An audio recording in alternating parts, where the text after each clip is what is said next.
ఈ ఐపీఎల్లో రీసెంట్గా జరిగిన Gujarat Titans versus Rajasthan Royals మ్యాచ్లో చరిత్రలో మొట్టమొదటిసారి ఒక అద్భుతం ఆ అద్భుతం పేరు వైభవ్ సూర్యవంశీ. ఇప్పుడు ఎక్కడ చూసినా ఇతని పేరే మారుమోగిపోతుంది. ఈ 14 ఏళ్ల యంగ్ సెన్సేషన్ ఒక కొత్త ప్రపంచ రికార్డును సృష్టించాడు. ఆ రికార్డు గతంలో సచిన్ టెండూల్కర్, సెహ్వాగ్, ఎంఎస్ ధోని, విరాట్ కోహ్లీ, రోహిత్ శర్మ లాంటి వాళ్ళకు కూడా సాధ్యం కాలేదు. నాకు తెలిసి భవిష్యత్తులో కూడా ఈ రికార్డుని 100% ఎవరు బ్రేక్ చేయలేరు. అతను కొట్టిన బౌండరీలు, సిక్సర్లతో స్టేడియం మొత్తం మోతమోగిపోయింది. అతను కొట్టిన కొట్టుడుకు మన టీమిండియా ప్లేయర్స్ ఏమాత్రం సరిపోరనిపించింది. గత 3 సీజన్లుగా గెలుపునే తన ఇంట్రెస్ట్గా మార్చుకున్న గుజరాత్ని రక్తకన్నీరు కార్చేలా చేశాడు. ఈ మ్యాచ్లో కూడా గుజరాత్ తన సాలిడ్ బ్యాటింగ్తో 209 పరుగులు చేసింది. ఈ స్కోర్ని రీచ్ కావడం ఆర్ఆర్కి దాదాపుగా అసాధ్యం అనుకున్నారు. కానీ సూర్యవంశీ కొట్టడం మొదలుపెట్టాక స్కోర్ అవలీలగా అవసరమైన రన్ రేట్ కంటే ఎక్కువ వేగంగా వెళ్ళింది. కేవలం 35 బంతుల్లోనే 11 సిక్సర్లు, 7 ఫోర్లతో 100 పరుగులు కంప్లీట్ చేసి ఐపీఎల్ చరిత్రలోనే సెకండ్ ఫాస్టెస్ట్ సెంచరీ. మొదటి స్థానంలో మన యూనివర్సల్ బాస్ క్రిస్ గేల్ 30 బంతుల్లో సెంచరీ చేసి టాప్ ప్లేస్లో ఉన్నాడు. క్రికెట్ ప్రపంచంలో పెద్ద పెద్ద హేమీలు సైతం క్రిస్ గేల్ రికార్డుకి దరిదాపుల్లో కూడా లేరు. కానీ అలాంటి రికార్డుని 14 సంవత్సరాలు పిల్లోడ్ చేసి చూపించాడు. దీంతో ఇతన్ని ప్రపంచంలో 8వ వింతగా చెప్తున్నారు. వాస్తవానికి 14 ఏళ్లకే ఐపీఎల్ ఆడడం అనేది ఒక సంచలనం అనుకుంటే, అందులో ఫాస్టెస్ట్ సెంచరీ చేయడం మరొక పెద్ద సంచలనం. ఇతన్ని యాక్షన్లో రాహుల్ ద్రావిడ్ పిక్ చేసినప్పుడు ఈ చిన్న పిల్లోడు ఏం చేయగలడని అంతా అనుకున్నారు. కానీ తన మొదటి ఐపీఎల్ మ్యాచ్లోనే మొదటి బాల్నే సిక్సర్తో ప్రారంభించాడు. కానీ ఆ మ్యాచ్లో లక్నోపై 20 బంతుల్లో 2 ఫోర్లు, 3 సిక్సర్లతో 34 పరుగులు చేశాడు. తన ఆడిన మొదటి మ్యాచ్లో స్టెంప్ అవుట్ అయి పెవిలియన్కి వెళ్ళేటప్పుడు ఎక్కువ పరుగులు చేయలేకపోయానని ఏడ్చుకుంటూ వెళ్ళిపోయాడు. కానీ అలా ఏడ్చిన పిల్లోడు ఈ మ్యాచ్లో మాత్రం గుజరాత్ని ఏడ్పించాడు. అలాగే ప్రపంచంలో తక్కువ ఏజ్లోనే సెంచరీ చేసిన ప్లేయర్గా మరో వరల్డ్ రికార్డ్ సాధించాడు. దీన్ని ఇంకెవరు బ్రేక్ చేయకుండా చేశాడు.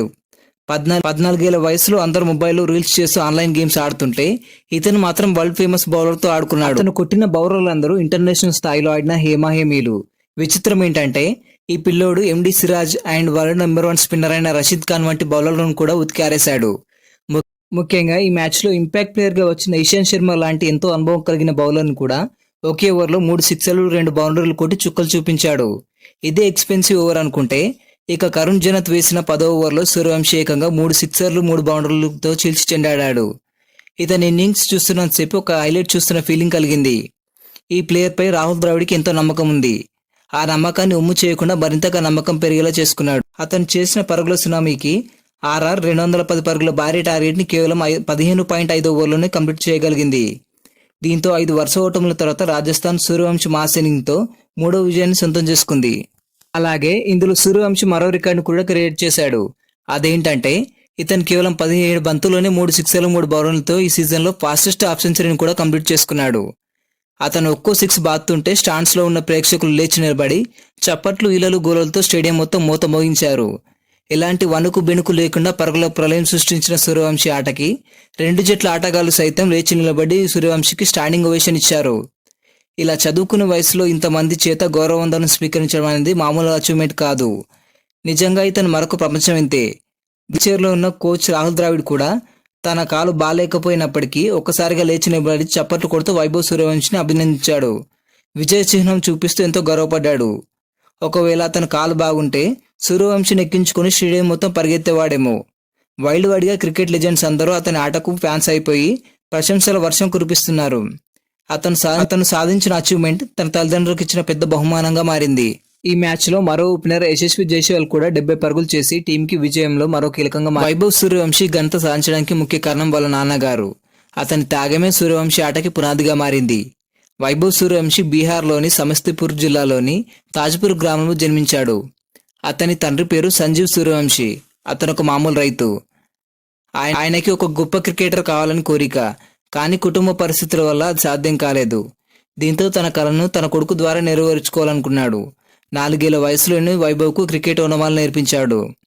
ఆ తర్వాత సమస్తీపూర్లోని ఒక క్రికెట్ అకాడమీలో చేర్పించాడు. ఆ తర్వాత మాజీ రంజీ ప్లేయర్ అయిన మనీష్ ఓజు దగ్గరే ట్రైనింగ్ ఇప్పించాడు. ఒక సాధారణ రైతు ఇవన్నీ చేయడం కష్టం. అందుకోసం అతను కొన్ని కోల్పోక తప్పలేదు. వైభవ్ క్రికెట్ ట్రైనింగ్ కోసం ఖర్చులు ఎక్కువ అవడంతో తన పంట పండించే భూమిని కూడా అమ్మేశాడు. 9 ఏళ్ల వయసులో వైభవ్ని 100 కిలోమీటర్ తీసుకెళ్లి పాట్నాలోని క్రికెట్ అకాడమీలో ట్రైనింగ్ ఇప్పించేవాడు. వైభవ్తో పాటు అతనికి బౌలింగ్ చేసే నెట్ బౌలర్ కోసం కూడా దాదాపుగా 10 టిఫిన్ బాక్సులు తీసుకెళ్లేవాడు. వైభవ్ సూర్యవంశీ నెట్స్లో కూడా తీవ్రంగా శ్రమించేవాడు. ఉదయం 7 గంటల నుంచి ట్రైనింగ్ మొదలుపెట్టేవాడు. ప్రతిరోజు 600 బంతులు ఆడేవాడని వాళ్ళ కోచ్ చెప్పారు. అలాగే ఫాస్ట్ బౌలింగ్ ఎదుర్కోవడానికి వీలుగా గంటకు 150 కిలోమీటర్ల వేగంతో వచ్చే సైడ్ ఆర్మ్ త్రోడౌన్లను కూడా ప్రాక్టీస్ చేసేవాడంట. ఆస్ట్రేలియా అండర్-19 జట్టుతో జరిగిన యూత్ టెస్టులో సూర్యవంశీ తొలిసారి సెంచరీ సాధించి అందరి చూపుని తన వైపు తిప్పుకున్నాడు. అతని మొదటి ఇంటర్నేషనల్ సెంచరీ కూడా అదే. ఆ మ్యాచ్లో 58 బంతుల్లో సెంచరీని కంప్లీట్ చేశాడు. అలాగే వైభవ్ సూర్యవంశీ 12 ఏళ్ల వయసులోనే రంజీ క్రికెట్ ఆడి చరిత్ర సృష్టించాడు. అతని టాలెంట్ని గుర్తించి రాజస్థాన్ టీం అతన్ని 1,10,00,000 భారీ ధరగా కొనుగోలు చేసింది. ఈ టీనేజ్ కుర్రాడికి అంత ధర ఏంటి అని అప్పట్లో అందరూ అవాక్కయ్యారు. కెప్టెన్ సంజు శాంసన్ గాయం కారణంగా దూరం అవడంతో ఇతనికి ప్లేయింగ్ లెవెన్లో చోటు దొరికింది. గుజరాత్పై ఇతను చేసిన ఫాస్టెస్ట్ సెంచరీతో ఇతను రాజస్థాన్కి ఫ్యూచర్గా మారిపోయాడు. ఇతను ఫియర్లెస్ గేమ్ చూస్తుంటే భవిష్యత్తులో భారత క్రికెట్ని ఏలేలా కనిపిస్తున్నాడు. సూర్యవంశీ ఆట నచ్చిన వాళ్ళు ఒక లైక్ వేసుకోండి. మరిన్ని అప్డేట్స్ కోసం మన ఛానల్ని సబ్స్క్రైబ్ చేసుకోండి.